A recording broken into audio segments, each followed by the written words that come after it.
Hello बच्चों, चलिए प्रश्न को पढ़ते हैं। एक NaDH2 के ऑक्सीकरण से कितने ATP उत्पन्न होते हैं।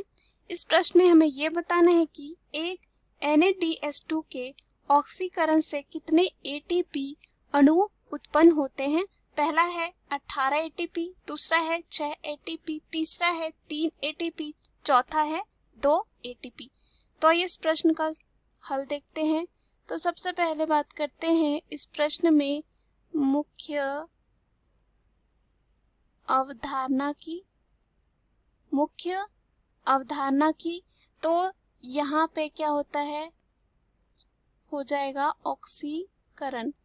ऑक्सीकरण क्या होती है, जिसमें कोई पदार्थ जो है ऑक्सीजन के साथ जुड़ता है और हाइड्रोजन जो है क्या होता है, हाइड्रोजन जो है निकलता है। हाइड्रोजन जो है क्या होगा, निकलता है।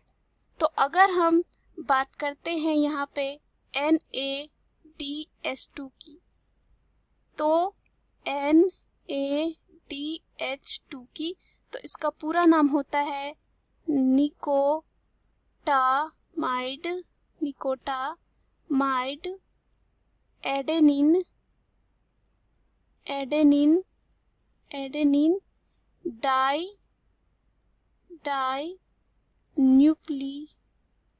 डाइन्यूक्लियोटाइड। अब यहाँ पे हमसे ये पूछा गया है कि एक NaDH2 के ऑक्सीकरण से कितने ATP मिलते हैं।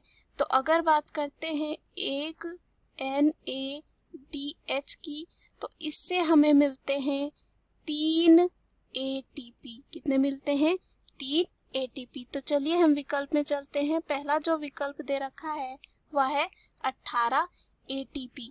तो यह जो है क्या होता है, गलत हो जाता है, क्योंकि अगर हम बात करते हैं 18 ATP की, तो यह तब होगा जब यहाँ पे 6 NaDH अणु मौजूद हो, तब बनेगा 18 ATP।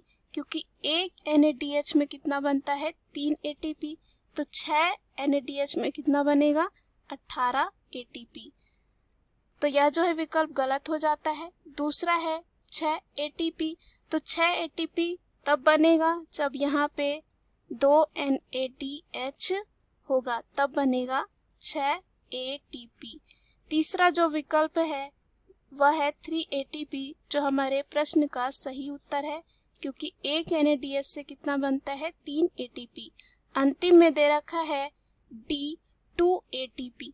तो 2 ATP तब बनता है जब एक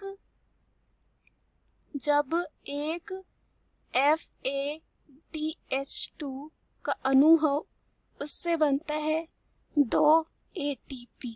तो यह भी हमारे प्रश्न का जो है उत्तर नहीं है। दिए हुए प्रश्न का सही उत्तर है C, यानी कि 3 ATP। आशा करती हूँ यह उत्तर आपको समझ में आया होगा। धन्यवाद।